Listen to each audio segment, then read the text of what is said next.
حضرت فاطمہ رضی اللہ تعالیٰ عنہ کی تنگ دستی۔ حضرت علی رضی اللہ تعالیٰ عنہ نے فرمایا کہ کئی دن ایسے گزرے کہ نہ ہمارے پاس کوئی چیز تھی اور نہ حضور صلی اللہ علیہ وسلم کے پاس۔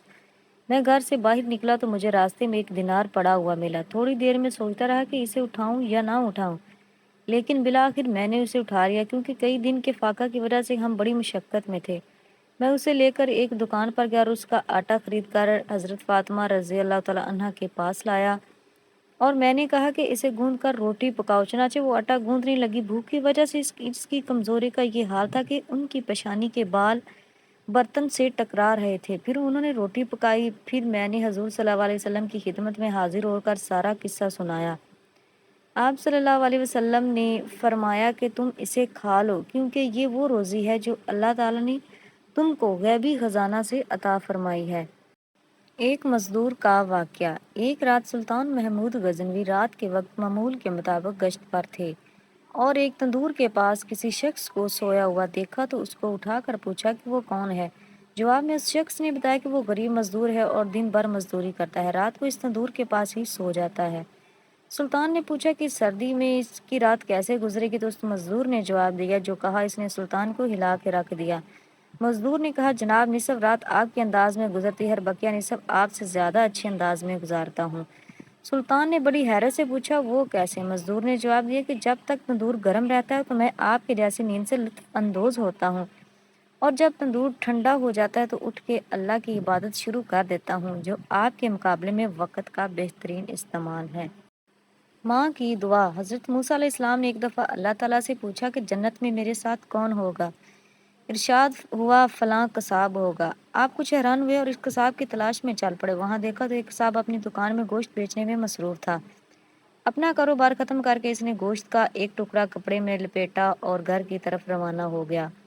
حضرت موسیٰ علیہ السلام نے اس قصائی کے گھر کے بارے میں مزید کچھ جاننے کے بطور مہمان گھر چلنے کی اجازت چاہی۔ گھر پہنچ کر قصائی نے گوشت کو پکایا، پھر روٹی پکا کر اس کے ٹکڑے شوربے میں نرم کیے اور دوسرے کمرے میں چلا گیا جہاں ایک نہایت کمزور بڑھیا پلنگ پر لیٹی ہوئی تھی۔ قصاب نے بمشکل اسے سہارا دے کر اٹھایا اور ایک ایک لقمہ اس کے منہ میں دیتا رہا۔ جب اس نے کھانا تمام کیا تو بڑھیا کا منہ صاف کیا۔ بڑھیا نے قصاب کے کان میں کچھ کہا جسے سن کر قصائی مسکرایا اور بڑھیا کو واپس لوٹا کر باہر آ گیا۔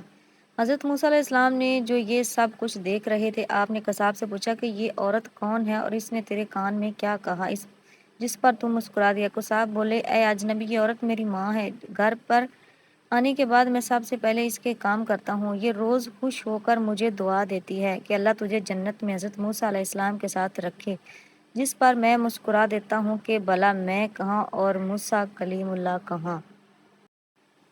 درود شریف کی برکت۔ حضرت ابن مسعود سے روایت ہے کہ رسول صلی اللہ علیہ وسلم نے ارشاد فرمایا کہ قیامت کے دن لوگوں میں سب سے زیادہ مجھ سے قریب درود پڑھنے والا ہوگا۔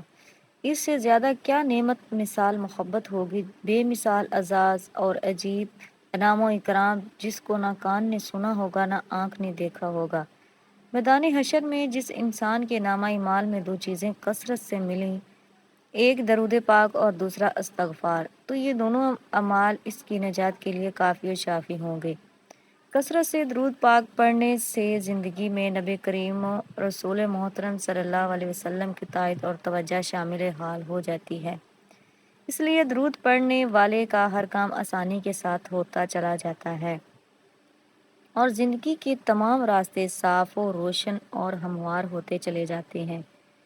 اللہ تعالیٰ کی طرف سے کثرت رحمت کی وجہ سے اس بندے کی زندگی اس پر نہایت آسان اور راحت والی ہو جاتی ہے، کیونکہ کثرت سے درود شریف پڑھنے کی وجہ سے اس بندے کا بال بال اللہ تعالیٰ کی رحمتوں میں ڈوبا ہوا ہوتا ہے۔ اس وجہ سے بزرگوں کا قول ہے کہ درود پابندی سے پڑھنے والا بھیانک زندگی سے نکل کر روحانیت والی پاکیزہ زندگی میں داخل ہو جاتا ہے۔